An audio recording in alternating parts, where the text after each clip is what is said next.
Bismillahirrahmanirrahim. Assalamualaikum warahmatullahi wabarakatuh.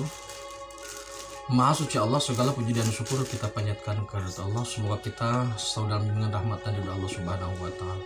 Subhanallah walhamdulillah, astagfirullah Allah akbar. Oke. Kita lanjutkan dari video sebelumnya terkait dengan pola di alam barzah, hisab, surga dan neraka. Tadi saya tidak sempat salam di penutup, kepencet tadi headsetnya, mohon maaf ya. Kita lanjutkan sekali lagi.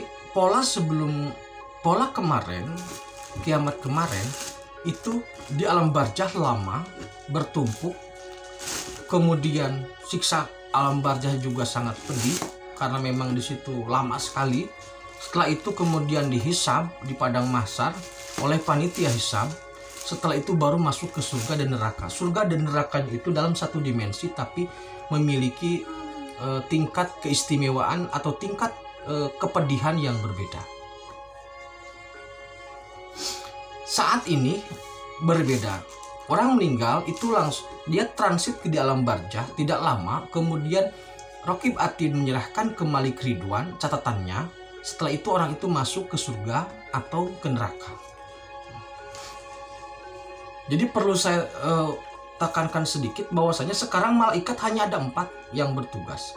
Raqib Atid, Malik Ridwan. Jibril sudah tidak bertugas, mereposisi menjadi Syekh Abdul Wahid. Kemudian Mikail hanya menjaga asbab, tidak mengatur rezeki lagi. Israfil sudah selesai sebagai peniup sangkakala karena sudah ditiup. Ijrail, pencabut nyawa, diganti oleh timer. Jadi saat ini dalam setiap diri manusia itu ada timer. Seperti kalau lari maraton itu kan ada timer. Jadi ketika baterainya habis ya sudah meninggal. Nah, kemudian orang itu ketika sudah transit dalam barzah, catatan diserahkan Raqib Atid kepada Malik Ridwan, itu nanti keluar hasilnya. Hasilnya itu dia kemana? Seumpama dia jatahnya surga. Surga itu adanya saat ini ditata, tidak dalam satu dimensi ruang, tetapi ditata dalam level-levelnya. Maksudnya itu kalau kemarin itu surga itu satu dimensi, tetapi kenikmatan keistimewaannya berbeda. Jadi kalau seperti hotel tapi ada yang kelas ekonomi, ada yang kelas look, ada yang bisnis dan sebagainya. Nah, tapi saat ini itu ada tingkat langitnya. Jadi surga itu ada di tingkat langit ke-7 di Baitul Ma'mur, langit ke-8 Sidratul Muntaha, langit ke-9 Sidratul Mustawa, langit ke-10 As Darussalam. Nah, neraka pun sama, itu ada level kepedihannya. Ada neraka untuk dimensi jin, dimensi siluman, dimensi setan, dan dimensi iblis. Kalau orang itu kelakuannya bejatnya seperti siluman, pesugihan, maka dia nanti akan dimasukkan ke dalam dimensi kehidupan siluman. Jadi siksaannya itu adalah dia harus hidup bersama siluman. Apakah itu tersiksa? Jelas. Kenapa? Karena kecepatan siluman dalam beraktivitas, makanan yang dikonsumsi oleh siluman itu bukan makanan kita. Begitupun bagi orang yang hidup masuk ke dalam dimensi setan, apalagi iblis. Nah, ketika orang masuk dalam dimensi iblis, makanan yang dia makan, minuman yang dia minum untuk iblis tidak masalah. Karena iblis terbuat dari api, minuman itu pun terbuat dari api, itu tidak ada masalah. Iblis, setan itu tidak tersiksa ketika berada di neraka. Karena apa? Karena dia memang tugasnya di situ. Tidak ada dalam cerita, dalam kamusnya, sipir penjara keberatan berada di penjara.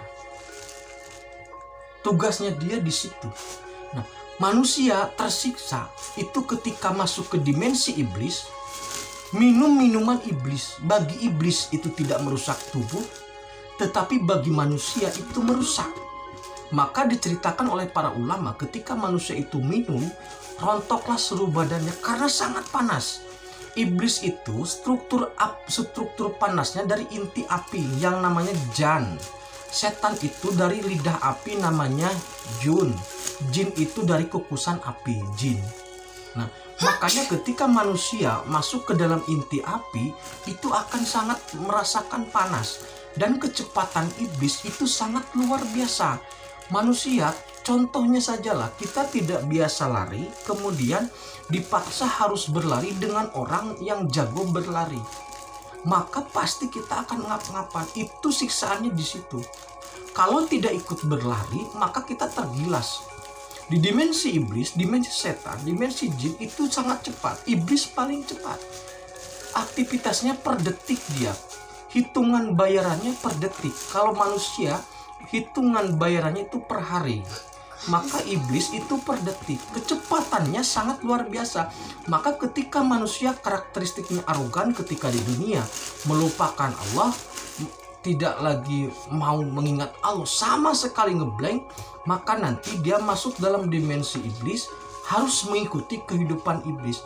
Bagi iblis itu biasa, bagi manusia tersiksa. Begitupun dengan kehidupan di dimensi setan. Dimensi setan dengan iblis itu sama, tetapi ada pembatas seperti halnya di jalur Gaza. Kenapa? Karena jika dicampurkan antara iblis dan setan, nanti setan yang kena bully sama iblis. Kalah dia, kalah kecepatan. Iblis per detik kecepatannya, kinerjanya, setan per menit. Jadi ada perbedaan kecepatan. Nah, kemudian nanti jika manusia itu sudah dirasa cukup di penjaranya atau sudah dirasa cukup mendapat vanisman dari Allah, maka dia nanti akan ada dimensi transisi lagi. Ada semacam tempat yang menjadi perkampungan transisi antara dunia iblis dengan surga, antara dunia setan dengan surga, antara dunia karantina lah. Kalau sekarang mah lagi populer karantina. Jadi sebelum manusia itu masuk ke surga, dia dikarantina dulu di perkampungan itu untuk penyesuaian. Dari setan itu karantina dulu ke perkampungannya, dari jin seperti itu polanya. Jadi yang dimaksud dengan siksaan di neraka itu sebenarnya, atau menurut kami itu, tersiksanya hidup di sana karena memang bukan kehidupan manusia. Jadi dipaksa. Jangankan di neraka, di kehidupan iblis, di penjara saja itu merasa tersiksa ketika orang tersebut bukan bagian dari orang-orang atau tidak bisa beradaptasi gitu. Dan manusia ketika masuk ke dimensi iblis, setan, jin, dan siluman tidak mungkin bisa beradaptasi. Hanya ada beberapa orang yang bisa, yang lainnya tidak bisa, tersiksa semua.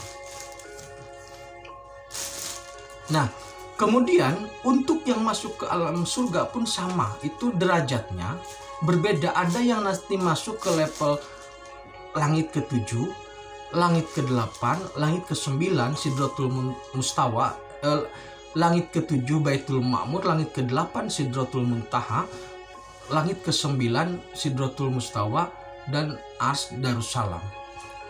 Jadi saat ini surga dan neraka versi baru ini masih kosong. Sedangkan yang lama itu diduplikat. Jadi ketika kiamat terjadi itu ada penduplikatan langit dan bumi. Dalam video saya tentang menduplikat langit dan menduplikat bumi sudah saya jelaskan. Karena kalau tidak diduplikat, maka ketika terjadi goncangan sebagaimana yang digambarkan dalam Al-Jaljalah, itu efeknya bisa berasa di dunia. Sudah diduplikat pun itu ada yang mendengar. Teriakan Dajjal ada yang mendengar. Banyak yang mendengar. Itu sudah diduplikat. Kalau tidak diduplikat lebih parah lagi. Karena alam barzah itu adalah langit dunia, dalam artian dunia ini. Ketika tidak diduplikat itu efeknya pasti akan berasa. Makanya diduplikat baru dipindahkan, diturunkan. Nah, bumi yang asli saat ini, yang itu bumi kewalian, itu naik. Jadi sekali lagi saya rangkumannya itu, proses barzah saat ini tidak selama seperti kemarin. Kemarin bisa berhari, minggu, tahun, puluh tahun, ratus tahun, ribu tahun. Saat ini hanya sebentar. Kemudian tidak hisabnya juga hisab in absentia saat ini, kalau kemarin hisabnya sidang.